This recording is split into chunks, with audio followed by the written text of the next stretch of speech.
Good evening, my friends. So, you want to learn to speak and understand English. You have had a long day. You are tired. Lay down in your bed, close your heavy eyes, and let's listen to a story while we slowly fall into the arms of the English language. How the First Letter Was Written. Once upon a most early time was a Neolithic man. He was not a Jute or an Angle or even a Dravidian, which he might well have been, best beloved, but never mind why. He was a primitive, and he lived cavily in a cave, and he wore very few clothes, and he couldn't read and he couldn't write, and he didn't want to, and except when he was hungry he was quite happy. His name was Tugumai Bapsulai, and that means man who does not put his foot forward in a hurry, but we, O best beloved, will call him Tugumai for short. And his wife's name was Tashumai Tawindro, and that means lady who asks a very many questions, but we, O best beloved, will call her Tashumai for short. And his little girl daughter's name was Tafimai Metalumai, and that means small person without any manners who ought to be spanked, but I'm going to call her Taffy. And she was Tugumai Bapsulai's best beloved, and her own mummy's best beloved, and she was not spanked half as much as was good for her, and they were all three very happy. As soon as Taffy could run about, she went everywhere with her daddy Tugumai, and sometimes they would not come home to the cave until they were hungry, and then Tashumai Tawindro would say, "Where in the world have you two been to get so shocking dirty? Really, my Tugumai, you're no better than my Taffy." Now, attend and listen. One day Tugumai Bapsulai went down through the beaver swamp to the Wagai River to spear carp fish for dinner, and Taffy went too. Tugumai's spear was made of wood with shark's teeth at the end, and before he had caught any fish at all, he accidentally broke it clean across by jabbing it down too hard on the bottom of the river. They were miles and miles from home. Of course they had their lunch with them in a little bag, and Tugumai had forgotten to bring any extra spears. "Here's a pretty kettle of fish," said Tugumai. "It will take me half the day to mend this."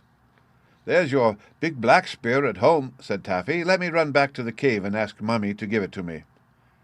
"It's too far for your little fat legs," said Tugumai. "Besides, you might fall into the beaver swamp and be drowned. We must make the best of a bad job." He sat down and took out a little leather mendy bag full of reindeer sinews and strips of leather and lumps of beeswax and resin, and began to mend the spear. Taffy sat down too, with her toes in the water and her chin in her hand, and thought very hard. Then she said, "I say, Daddy, it's an awful nuisance that you and I don't know how to write, isn't it? If we did, we could send a message for the new spear." "Taffy," said Tugumai, "how often have I told you not to use slang? Awful isn't a pretty word, but it could be a convenience, now you mention it, if we could write home."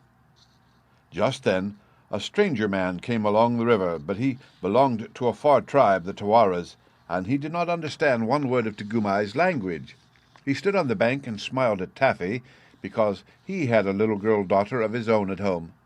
Tugumai drew a hank of deer sinews from his mendy bag and began to mend his spear. "Come here," said Taffy.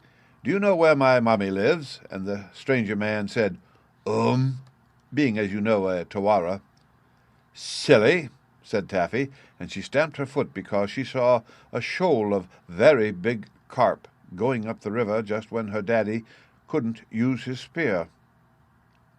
"Don't bother grown-ups," said Tugumai, so busy with his spear mending that he did not turn around. "I aren't," said Taffy. "I only want him to do what I want him to do, and he won't understand." "Then don't bother me," said Tugumai, and he went on pulling and straining at the deer sinews with his mouth full of loose ends.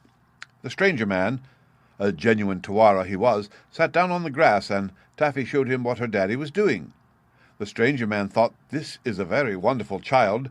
She stamps her foot at me, and she makes faces. She must be the daughter of that noble chief who is so great that he won't take any notice of me." So he smiled more politely than ever. "Now," said Taffy, I want you to go to my mummy because your legs are longer than mine and you won't fall into the beaver swamp, and ask for Daddy's other spear, the one with the black handle that hangs over our fireplace."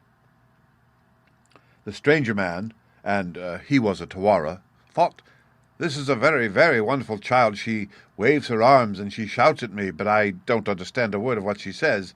But if I don't do what she wants, I greatly fear that that haughty chief man who turns his back on callers will be angry." He got up and twisted a big flat piece of bark off a birch tree and gave it to Taffy. He did this, best beloved, to show that his heart was as white as the birch bark and that he meant no harm. But Taffy didn't quite understand. "Oh," said she, "now I see. You want my mummy's living address. Of course, I can't write, but I can draw pictures if I've anything sharp to scratch with. Please lend me the shark's tooth off your necklace." The stranger man, and he was a Tawara, didn't say anything, so Taffy put up her little hand and pulled at the beautiful bead and seed and shark-tooth necklace around his neck.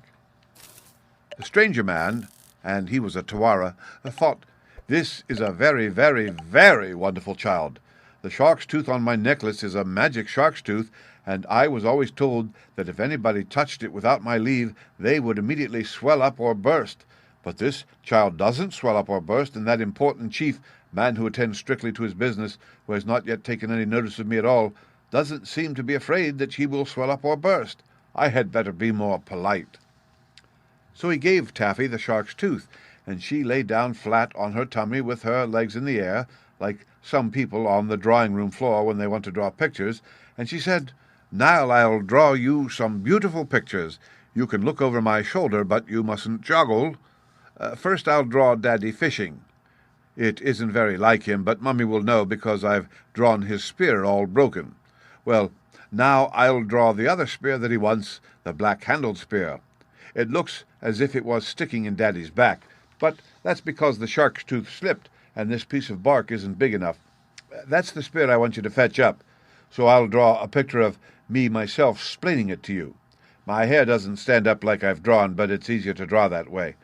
Now I'll draw you. I think you're very nice, really, but I can't make you pretty in the picture, so you mustn't be offended. Are you offended?"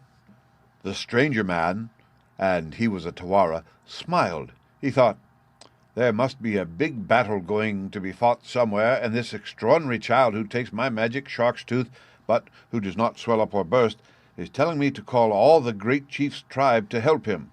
He is a great chief, or he would have noticed me. Look," said Taffy, drawing very hard and rather scratchily, "now I've drawn you, and I've put that spear that Daddy wants into your hand, just to remind you that you're to bring it. Now, I'll show you how to find my mummy's living address. You go along till you come to 2 trees, those are trees, and then you go over a hill, that's a hill, and then you come into a beaver swamp all full of beavers. I haven't put in all the beavers because I can't draw beavers, but I've drawn their heads, and that's all you'll see of them when you cross the swamp. Mind you don't fall in. Then our cave is just beyond the beaver swamp. It isn't as high as the hills, really, but I can't draw things very small. That's my mummy outside. She is beautiful. She is the most beautifulest mummy there ever was, but she won't be offended when she sees I've drawn her so plain. She'll be pleased of me because I can draw. Now, in case you forget, I've drawn the spear that Daddy wants outside our cave. It's inside, really, but you show the picture to my mummy, and she'll give it to you. I've made her holding up her hands because I know she'll be so pleased to see you. Isn't it a beautiful picture? And do you quite understand, or shall I explain again?" The stranger man, and he was a Tawara, looked at the picture and nodded very hard. He said to himself, "If I do not fetch this great chief's tribe to help him, he will be slain by his enemies who are coming up on all sides with spears. Now I see why the great chief pretended not to notice me. He feared that his enemies were hiding in the bushes and would see him. Therefore he turned to me his back and let the wise and wonderful child draw the terrible picture showing me his difficulties. I will away and get help for him from his tribe." He did not even ask Taffy the road, but raced off into the bushes like the wind with the birch bark in his hand, and Taffy sat down most pleased. Now, This is the picture that Taffy had drawn for him. "What have you been doing, Taffy?" said Tugumai. He had mended his spear and was carefully waving it to and fro. "It's a little arrangement of my own, Daddy dear," said Taffy.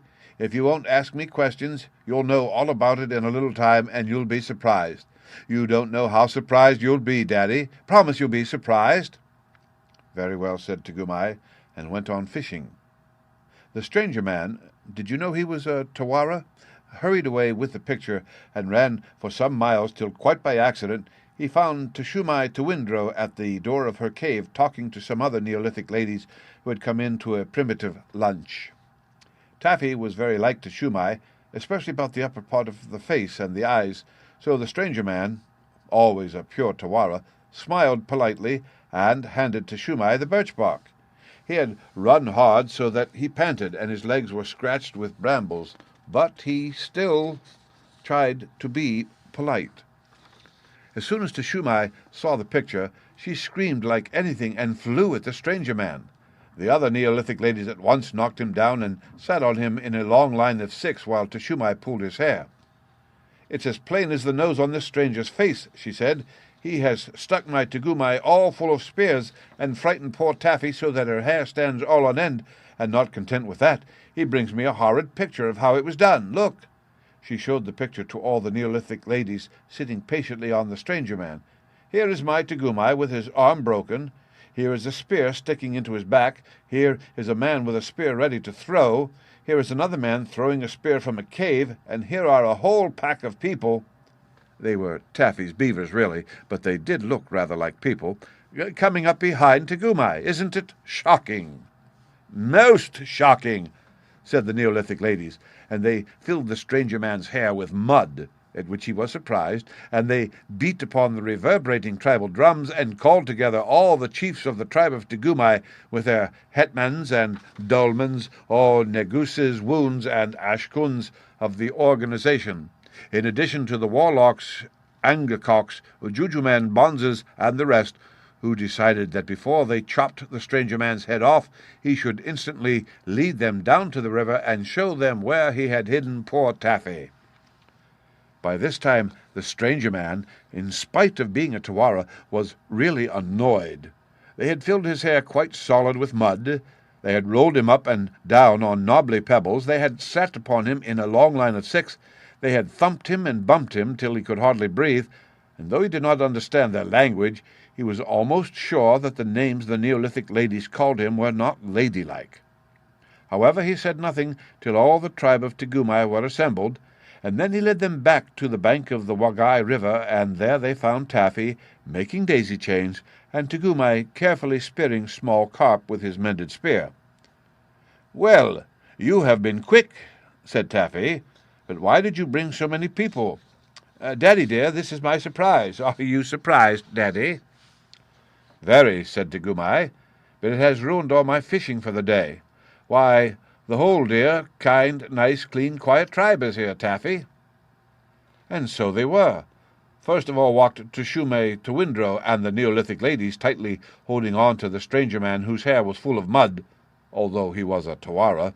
Behind them came the head chief, the vice chief, the deputy, and assistant chiefs, all armed to the teeth, the hetmans and heads of hundreds, platoffs with their platoons, and dolmens with their detachments, wounds, neguses, and ashkuns ranking in the rear, still armed to the teeth.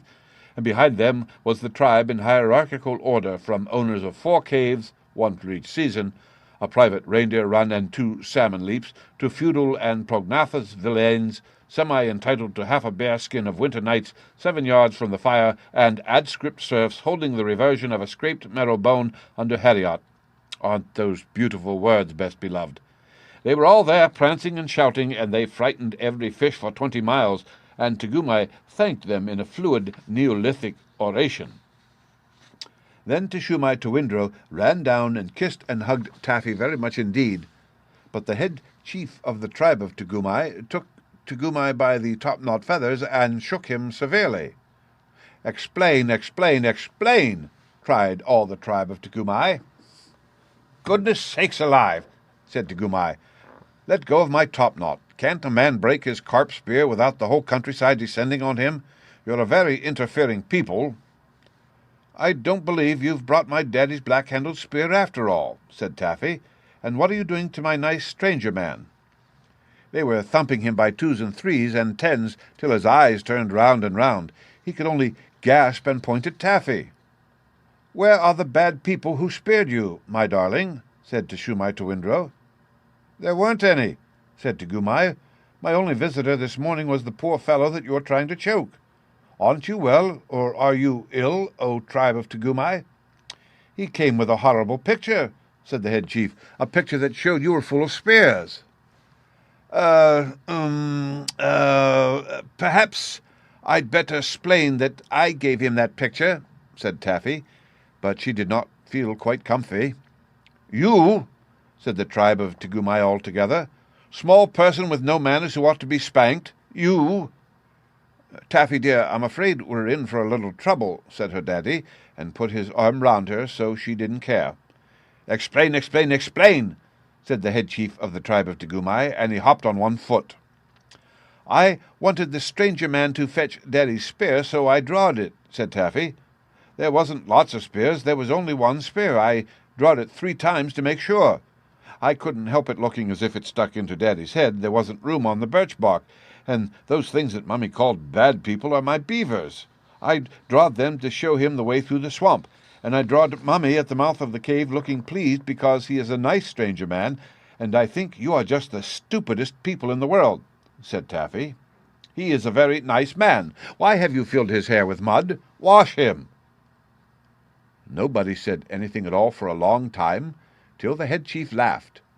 Then the stranger man, who was at least a Tawara, laughed. Then Tugumai laughed, till he fell down flat on the bank. Then all the tribe laughed more, and worse, and louder. The only people who did not laugh were Teshumai Towindrow and all the Neolithic ladies. They were very polite to all their husbands, and said "idiot" ever so often. Then the head chief of the tribe of Tugumai cried and said and sang, "Oh, small person without any manners who ought to be spanked, you've hit upon a great invention." "I didn't intend to. I only wanted Daddy's black-handled spear," said Taffy. "Never mind. It is a great invention, and some day men will call it writing. At present it is only pictures, and as we have seen today, pictures are not always properly understood. But a time will come, O babe of Tugumai, when we shall make letters, all 26 of them, and when we shall be able to read as well as to write, and then we shall always say exactly what we mean without any mistakes. Let the Neolithic ladies wash the mud out of the stranger's hair." "I shall be glad of that," said Taffy, "because after all, though you've brought every single other spear in the tribe of Tugumai, you've forgotten my daddy's black-handled spear." Then the head chief cried and said and sang, "Taffy, dear, the next time you write a picture letter you'd better send a man who can talk our language with it to explain what it means. I don't mind it myself because I am a head chief, but it's very bad for the rest of the tribe of Tugumai, and as you can see it surprises the stranger." Then they adopted the stranger man, a genuine Tawara of Tewar, into the tribe of Tugumai because he was a gentleman and did not make a fuss about the mud that the Neolithic ladies had put into his hair. But from that day to this, and I suppose it is all Taffy's fault, very few little girls have ever liked learning to read or write. Most of them prefer to draw pictures and play about with their daddies, just like Taffy.